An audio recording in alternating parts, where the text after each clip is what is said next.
about your life, your married life with Uncle Herman, all the activities that you've had, especially in your old age.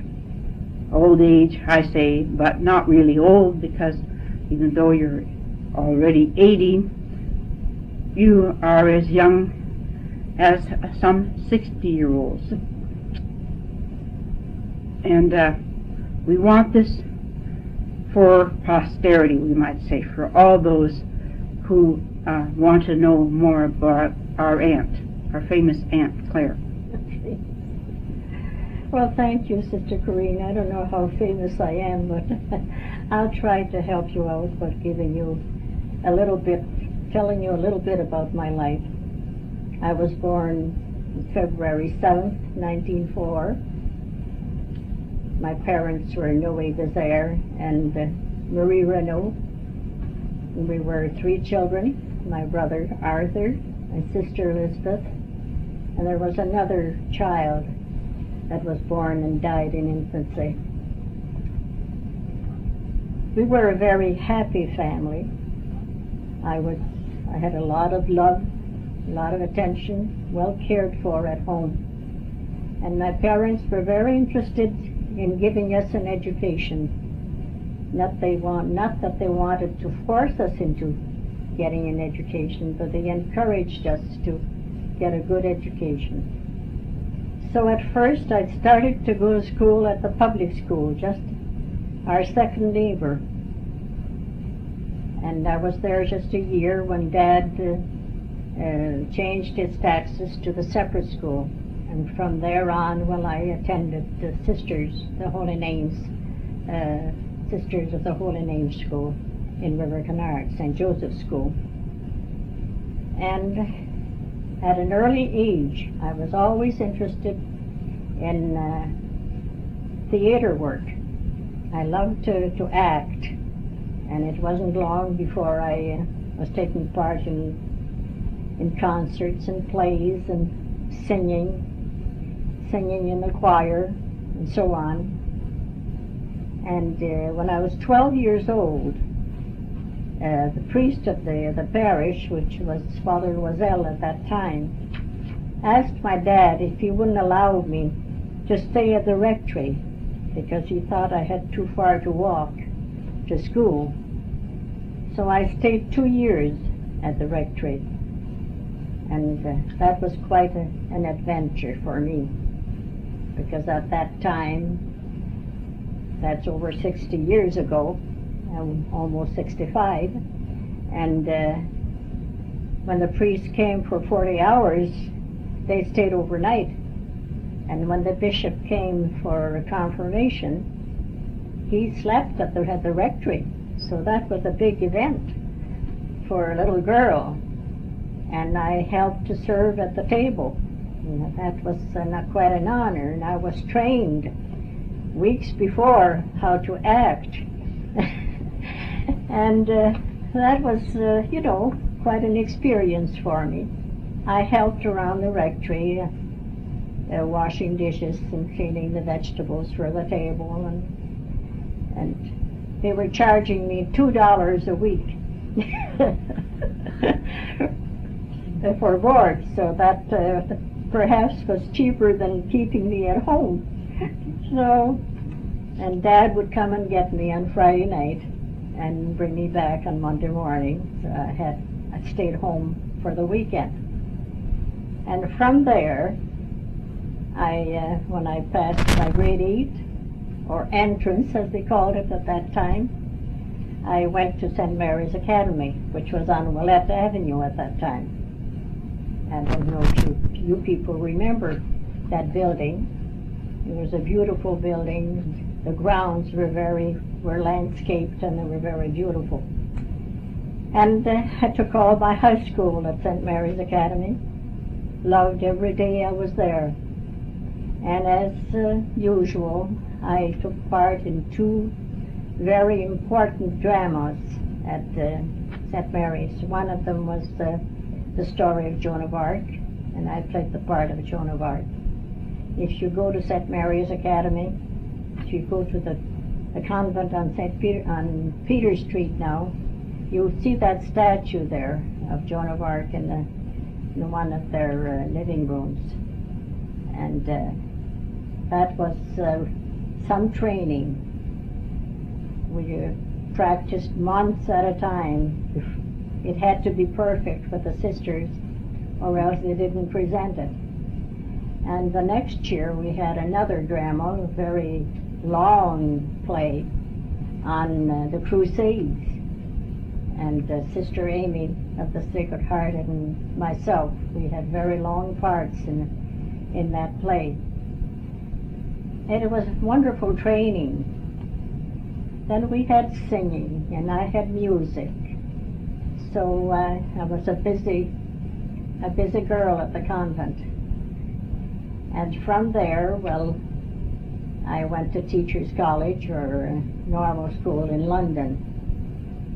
And you can imagine a little girl that had never been any further than Windsor arriving in London.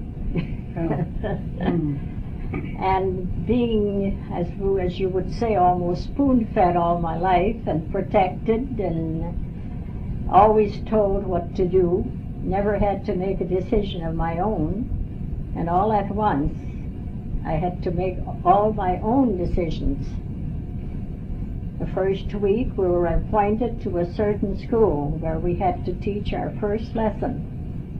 They didn't tell us where the school was or anything. You had to find that out on your own. And this went on, they didn't really care if you passed or not.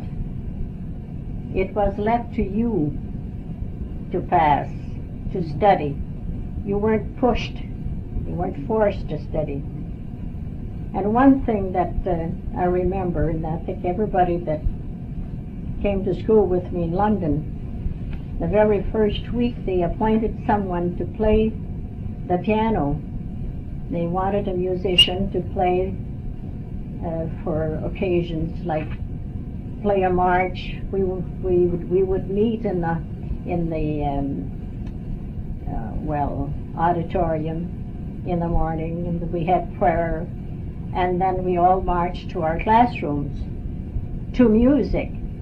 So I was appointed to play the marches, and I knew a very beautiful march which I had learned for my exams in grade 8. So I began the first week by playing that beautiful march, but as time went on, well, I realized that I had to get other marches, that I wasn't going to play the same march all the year. So I got myself some new music, and I was their official piano player for the year. And it was quite an experience to attend that school. We were only about 10 Catholics in the whole school, the school of about 400. And French, I don't think there were very many French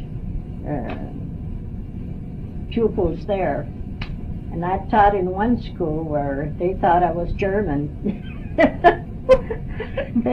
My accent, they didn't know what accent I had, so they asked me if I was German. And they had very hard time to pronounce my name. BEZAIRE sounds like something else, eh? They oftentimes called me BEZAIRE instead of BEZAIRE.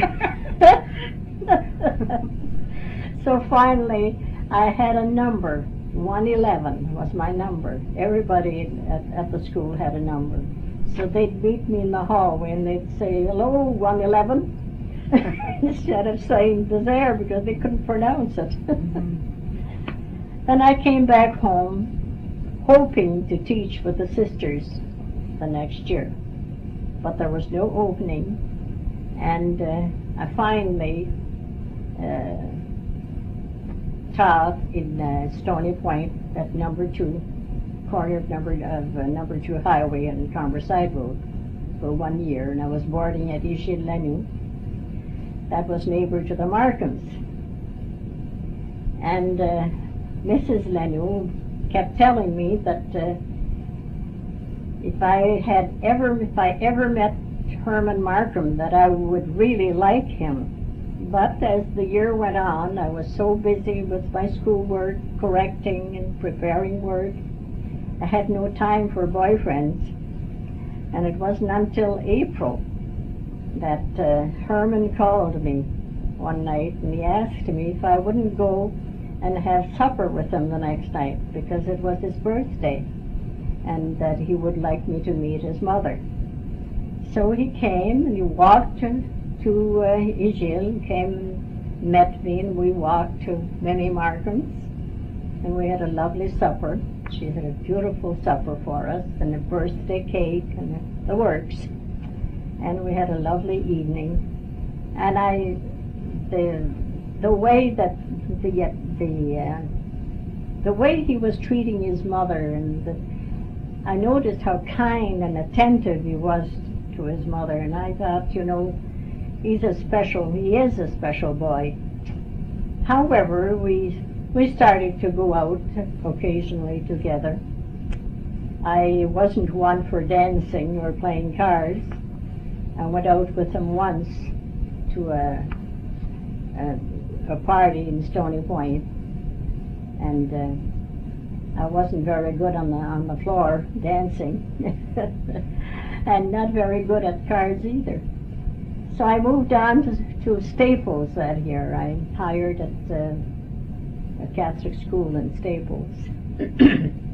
And Herman kept on coming to see me in Staples, and I taught 5 years in Staples, 5 years and 4 months. And it was an easy school to teach because there were only about 35 pupils, very attentive, and no discipline problem or anything. So I liked that school very much. And we were married, and in January of 1929, Mrs. Markham, Herman's mother, died in July 1928, and we were married in January of 1929. And I quit teaching. I didn't finish my year. I quit teaching, thinking that I would stay home and be a good farmer's wife and raise a large family. And 3 months after, the trustees of the school in St. Joachim came and asked me if I wouldn't finish the year on the senior side of their two-room school. So I packed up my books and went back to school, finished the year, and stayed another year at that school. And then I moved on to school section number 3, where I taught for 12 years. And that was the longest, I think, continuous teaching at the same school. Is that the one your Uncle Fred made you? Yes. And I had great success with the kids there.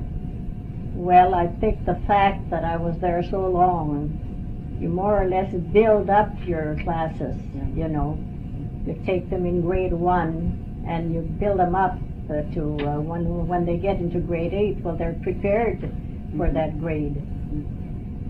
And then in 1942, Mother had a stroke. I must tell you too that the year we were married in 1929, that my father died. Dad died in May, died the 1st of May. We were married in January, and Dad died the 1st of May. So after that, Mother was practically alone at home most of the time, and we felt sorry for her, so we brought Mother home in 1930. And she stayed home with me until she died in 1949.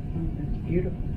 And in 1942, as I was telling you, their mother had a stroke. And that was in April. And I had to finish my year because I had a large entrance class, or grade 8 as you call it. And so we had a nurse taking care of Mother, and a hired girl to take care of the house in the daytime. And I finished my year. Then I stayed home. And I didn't go back teaching until Mother was able to walk around, take care of herself. She wasn't able to do any housework, but she could take care of herself. So I went back teaching, and I took a job in Tilbury at St. Francis School. I was there 3 days a week, assistant to the principal in Tilbury. And I stayed, well, I don't know, there were interruptions in the teaching.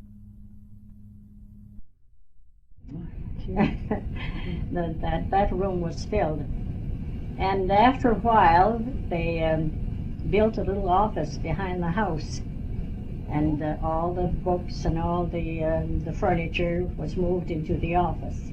This was very convenient, but there were no hours, you know. People could come anytime. They'd come as early as 7 o'clock in the morning and as late as 10 o'clock at night. Oh. So, and we accommodated. Herman was always ready to receive them.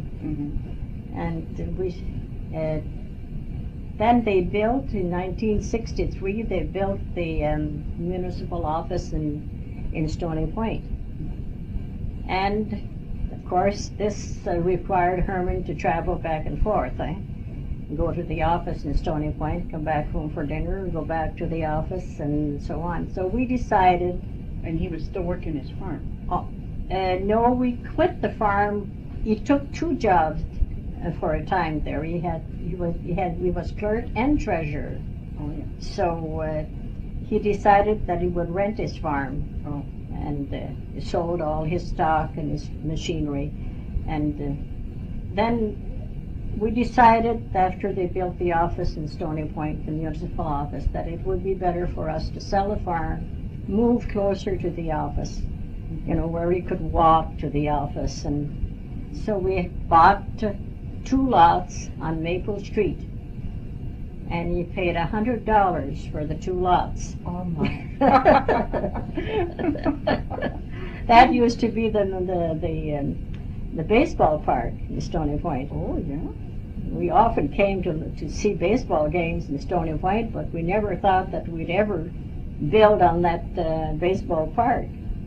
So we built. We were supposed to build in '63, but because of the car accident, we didn't build until '64. And we moved in our new home in November the 17th, 1964. And all through these years, I always tried to help Herman in the office. The day before the council meeting and the day after the council meeting, I was there to help, you know, to give him a hand with the work. And when we got to Stoney Point, well, I used to go to the municipal office there too and help him. They say that the books at the municipal office are beautifully handwritten by Herman's wife. Oh, I don't know if they say that.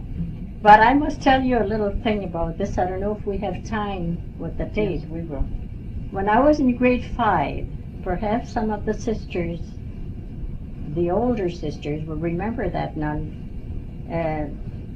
Now, what was her name? Anyway, she was a sister from Quebec, and she taught me in grade 5 and 6. She had a beautiful handwriting, a handwriting like I had never seen. And when she left, she was appointed secretary to the Mother Provincial. Oh. And I started to write to her. Well, naturally, when I had to write to Sister, I was doing my best, you know, trying to imitate her writing, which I couldn't do, but I was trying anyway. But she inspired me really to write well. And I really, I think I got a little bit a liking to wanting to write better and write well. And even to this day, your handwriting is still very nice. well, the right hand is still strong. The left hand is not quite as strong. Uh-huh. It's the same thing with the painting. My hand is still good, still very steady. And we're up to now where we're in the village, and Herman is at the office yet. And in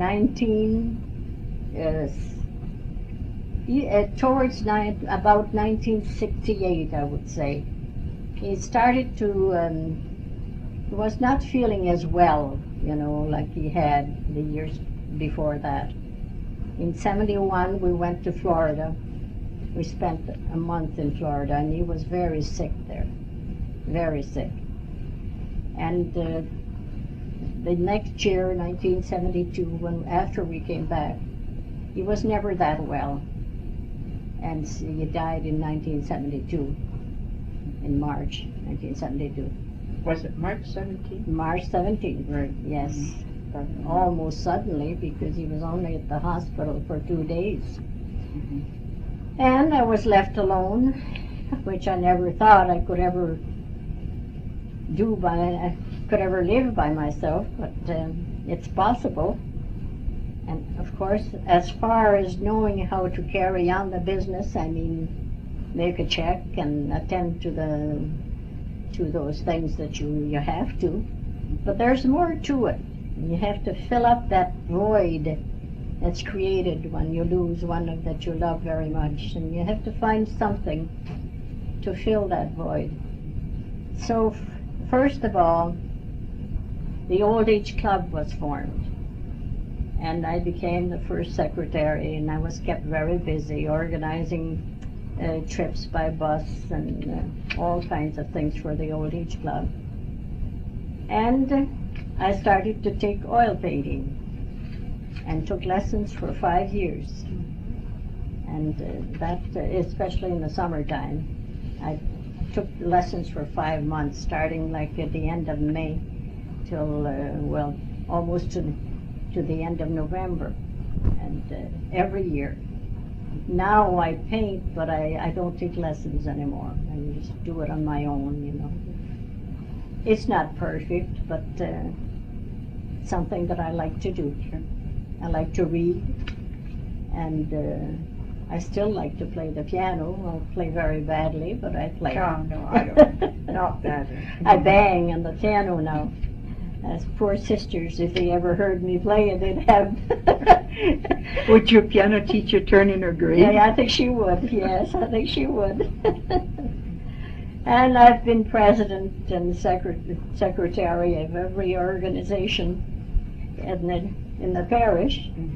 And I was interested in the Cancer Society for 30 years. I organized the drive, took the patients to take their treatments at the hospital, and made bandages for them, and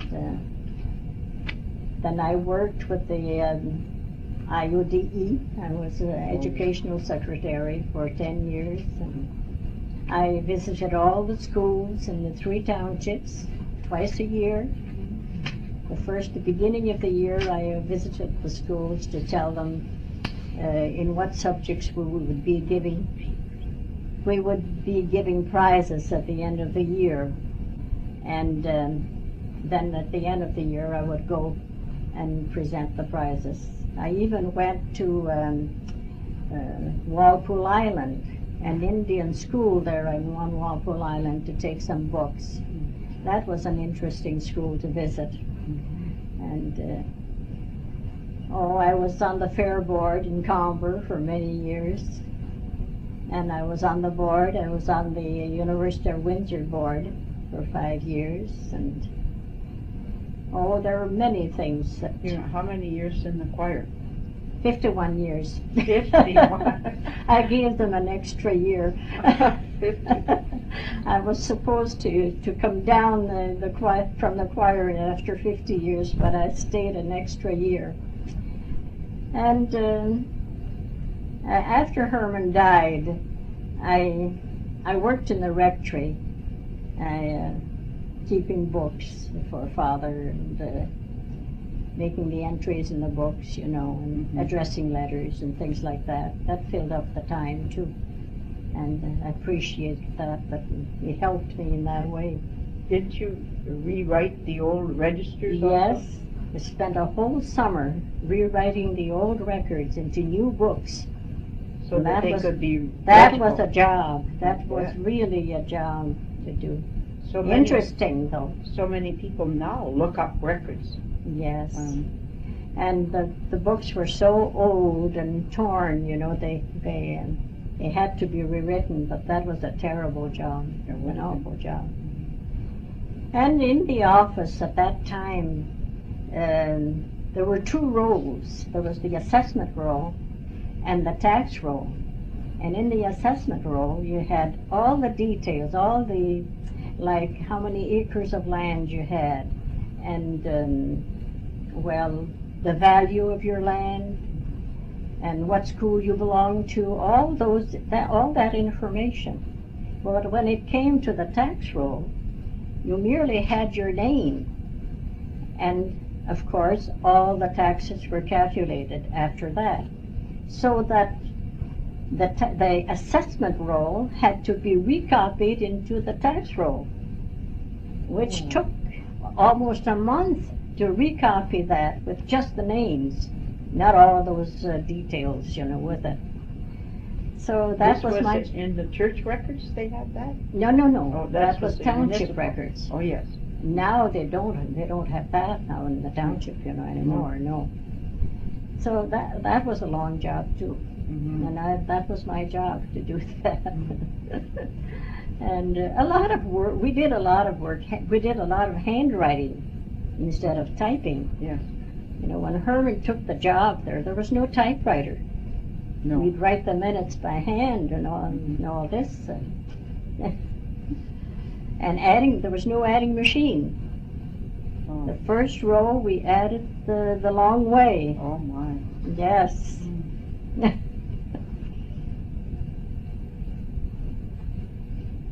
And I spend most of my time now with the Old Age Club and reading, a lot of reading. The priests know that I like to read, and they give me, most of them like to give me books.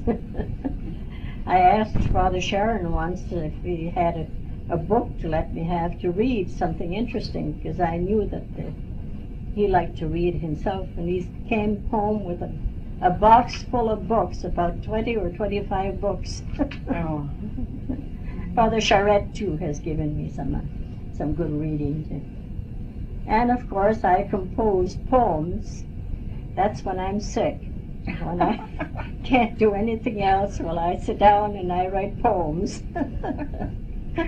In 1955 and 56, when I was at home, I had been operated twice, and I stayed home and rested. And I wrote a lot of poems, and I wrote all my childhood experiences.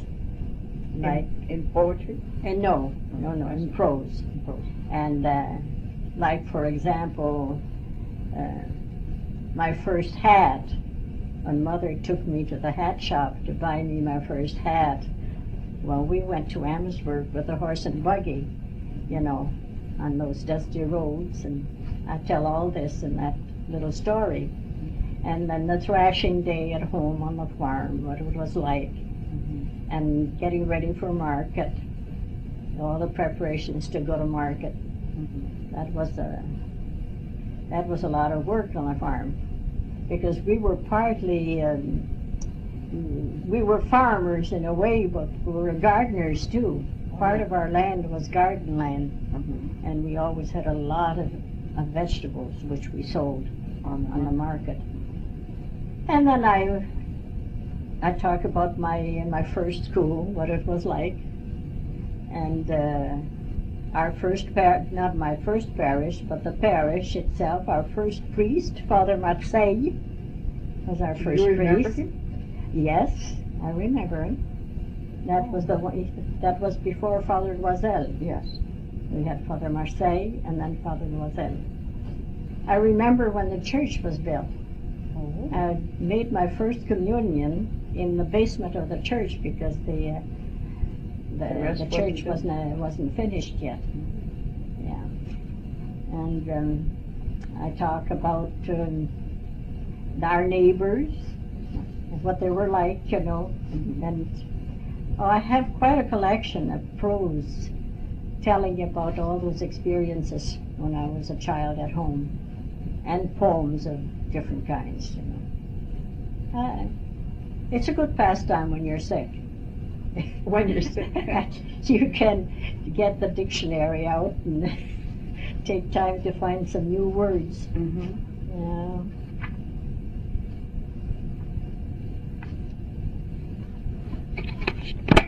And Claire, I want to thank you most sincerely for myself and for anyone else who will appreciate this tape for all the information that you have given us, and have given us in such an interesting way. I would say that you have whet our appetite for even more information. Oh dear. I would like to have a collection of those stories and poems. Thank you once again.